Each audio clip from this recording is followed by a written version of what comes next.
Hello, my name is Lizzy Palmer and this is another episode of Lunar Poetry Shorts. Today I'm joined by the lovely poet Hannah Gordon in a secret location, which I cannot disguise. So I think if it's alright with you, Hannah, by way of introduction, we'll start with your first poem. Okay, this is the first spoken word poem that I ever wrote. It's called So Drunk. You can't escape your history. It tightens from within. It drags you from the present and it makes you face yourself again. The connection to familiar faces warms the cold winds of the past. Through crowded places and disgraces, you can love yourself at last. I got so drunk last week that I couldn't even rap. Like a ghetto rude boy forgetting his brap, or a teacher getting told off for inciting gun crime. It's not effortless, it's complicated. Trying to keep up with these changing times in which I grow a cathartic need to rhyme. I do it in poems and it feels trite out loud, but it's soulful and splendid. When I write, I feel proud. I make links and forge insights that enable confidence and clarity. It's narcissistic hilarity, but it reforms all the disparity in my genuine life that I write without hype. Snap and it's decided. I've got you figured out absolutely. Clichés attack my human faith and pierce my judgment resolutely. New replaces old in life and enhances past interpretation, tainting the future with the present, making history my vocation. When I get confused, the keyboard's my muse and I'm still confused about you. It's like Oscar Wilde said when I cried that day. I read myself as your ornament for Dorian Gray's Summer's Day.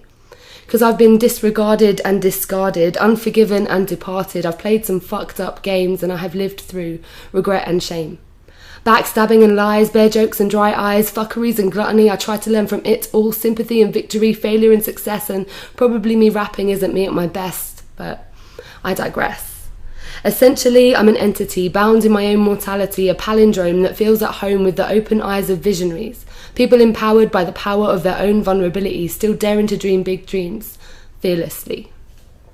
Wonderful, thanks very much. You're welcome. Hi Hannah, how are you? Yeah, good. Really good. Nice to have you. So, my first question is, why poetry? I guess for me, poetry is something I really got into, definitely the performance of it, because I can't sing. It's a way to sort of share my words, but I've been writing poetry since I was a really young child. Like, I've got evidence of 8-year-old poems, which are terrible. But I guess I got into poetry kind of through prayer. I know that sounds quite like an odd thing to say, but I guess that's where I really started to enjoy words as a form of expression. And I got quite obsessed with like grief poetry when I was younger, because my mum used to, well, it's like a tradition in Ireland, when someone dies you get a little card with their picture on it, and like there's often a poem on the back of it. So those are the first poems that I really got engaged with. So I think poetry is also like a form of therapy. Yeah. For me as a child, it was a way of sort of expressing and confessing things, sometimes to God. But as like a sort of depressed teenager, I read something by Sylvia Plath. She said, "The slime of all my yesterdays rots in the hollows of my skull," and that really resonated with me. I feel like poetry is a way to sort of decolonise the worst of me from my thoughts in some way. That's how it's sort of therapeutic for me. Yeah, that's a really interesting way in, actually. Yeah. I don't think we've had anybody say that before. But I mean, certainly it's quite a common view of a lot of us, I think, that poetry is a therapeutic thing. And Definitely. And obviously, I mean, knowing your poems and what you write about and talk about, it's all very deeply rooted in your feelings and emotions, it seems. So Yes, definitely. I think it makes sense that you feel that way about it. It's a therapeutic thing. So speaking of reading your poetry, how often do you read in public?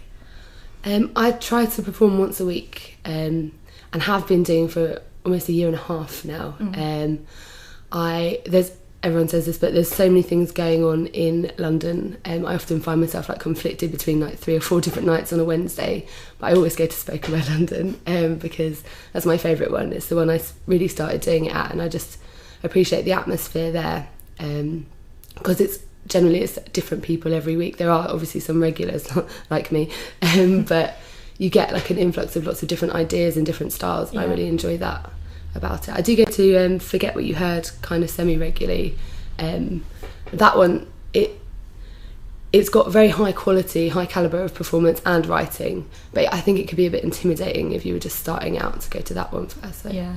No, I think Spoken Word London is a really good night, and I don't know, from what I've seen going to lots of other nights, that does seem to be the place where you get more of a warm response and atmosphere when you read, and that, I don't know, it feels quite unusual, you know, when you go there and read for the first time, and you do get quite a massive response sometimes from everybody. Well, that's what I love about it, because I often go to Spoken Word London and I don't read, I just watch, and my favourite thing is watching people who have probably never done it before and they've never been heard, and so as they're reading it, like, the performance gets drawn out of them, and you can just see them, you know, having a really amazing experience being listened to. I like that. Magical. Yeah. Have you had anything published?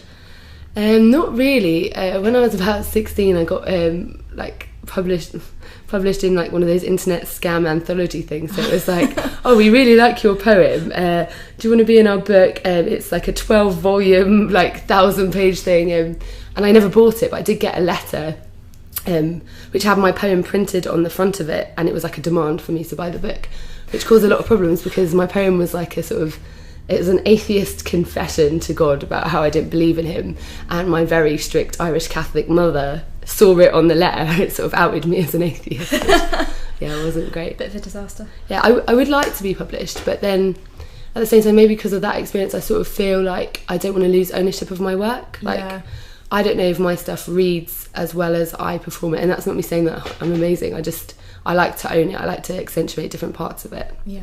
So. Okay, and on that note, we'll have another poem, please. Okay, this one comes with a bit of an introduction. When my ex-fiance dumped me suddenly, he tried to like really wuss out of having a real conversation with me about it. He was actually in a relationship with another person. I didn't know that for ages. And I pressed him to give me a reason why he was breaking up with me, reasons, and he eventually quite callously said that there were 3 things about me that he didn't like. I was unhealthy, judgmental, and too emotional. So I wrote this in response to that. It needed to be done suggests a struggle, some sort of code he cracked, something I sincerely lacked. Smug in an utterly indifferent kind of way, sounds like the player who couldn't play. I felt it, needs were overdue. That falsetto for you? I knew what I didn't need, but I thought we could succeed. All relationships can, endurance can shine through, but we both have to want it to. Anything we can understand? What is it that you didn't want, and please don't hit me with another list of my failures in your perception, unhealthy, emotional judgmentalness. He didn't give me a chance, didn't describe or explain at any point. He just sat there, not caring, rolling joints. There's irony there. Tell me now, who's unhealthy with alopecia in their hair? He didn't just take the Mikey took the piss. Led me on, loved me, dumped me, then left me alone with this. 3 things about you that I despise, 3 things I noticed when I met you that I thought you tried to hide. When he said I was unhealthy, I really couldn't handle it because I love my food and he was being rude. Suddenly I couldn't even finish a sandwich. He dares to call a woman emotional? Find me a woman so goddamn devotional. I tolerated so much of his silence, woke up and cleaned his clothes when his steel toe cap boots got violent. I sat with him while he cried when Max from Hollyoaks died. I held my breath when he described abuse. Judgmental is a human trait. It's how we've evolved into a better state. My judgments are insightful, not always shrouded up in hate. Now he wants his 3 things. Well, honestly, it's hard to choose. My mind bears the scars of all that he put me through. Our love might have been pure, but in the deed itself, unsure. He didn't know what to do. We were confused, so he just went through those moves. Motions for some next ex incompetence made me give up. Exasperation, how many times do I explain? Too many fucking times for him to refrain again. Recklessness is his next crime. Shall I bring up the keys from the green? The lockjaw of a cocaine fiend, all those missed calls? His jollies, my worries, how the fuck did I find the justification for those situations? Why did my instincts forgive it all? It's that Christian culture in my soul. It's that urgent need for a man to play his role. The essence of masculinity is to take responsibility. Fuck it, number 3, he should have been stronger than me. Weak, cowardly, lazy, low intellect, high, crazy, short, small, pitiful. Thank you. You choke me up. Oh, sorry. Speaking of being too emotional, Yeah. it's not very professional. I choke myself up every time I do that. That's great, thank you. So you were talking a little bit about having ownership and control over your work and perhaps how it's interpreted. How do you critique your own work? Do you ever look for feedback from audiences, or do you have certain people that you share it with? I've never really critiqued my work. Editing, yes, definitely, but never with I often go back to an idea and see if I can articulate it clearer. But in terms of critique, I didn't really have critical trains of thought or even a technical kind of toolkit. But actually, since listening to Lunar podcast, I've been thinking about my work much more critically. And I do, I share it. I've got a friend, Dean, who I've written with him before, so I send him things, which he will give me feedback, very honest, sometimes brutal, but he'll always actually give me an idea as well. So he'll be like, oh, I don't like that line, what about this line? So there's a few poems that he's actually given me a line for, which is really good. I really want to critique my work more, but I don't really know how, I guess. I don't know, when I first started writing poetry, well, always when I've written poetry, it's I have an emotional reaction to something and then I write a poem. But now, as my writing's developed, I have an emotional reaction to something and an idea for a poem. Then I have a reaction to that idea and then I get the poem. So there's an extra stage. I hope it's getting better. Great. So, how would you say that you'd like to see your writing progress? Maybe along the same lines. Yeah, I definitely want to become more of a pro and less of an amateur, because when I listen to other people talk about how they write and the sort of thought they put into it, for me it's quite reactionary. Sometimes it's like a hiccup, I just need to get something out. But I want to write more for purpose. I'm really interested in writing more for children because I'm a primary school teacher and I want to get out of the classroom and into the school hall delivering workshops. So I want to have a body of work that's suitable for children. Okay, great. Could we have a third and final poem, please? Yes. This is quite a different one. It's very short. I've never shared it before, so it might be terrible, but this is what I consider a page poem. It's called Uncle Monkey. Once I met two cheeky little boys. Ollie was only a tiny Scorpio baby and Joe wasn't yet ready to share his toys. Their father, a gentleman, and their mother a lady. I got catapulted into fun at the zoo. Ollie held my hand whilst Joe roared like a lion, and I saw the beauty of family when everyone's trying. Uncle Monkey tickled with delight.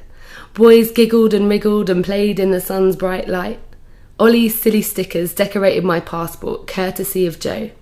Siblings bonded over tube building, constructions later destroyed. I carry their memory with me, like my passport, everywhere I go. I wish they had been my nephews, those cheeky little boys. Thank you.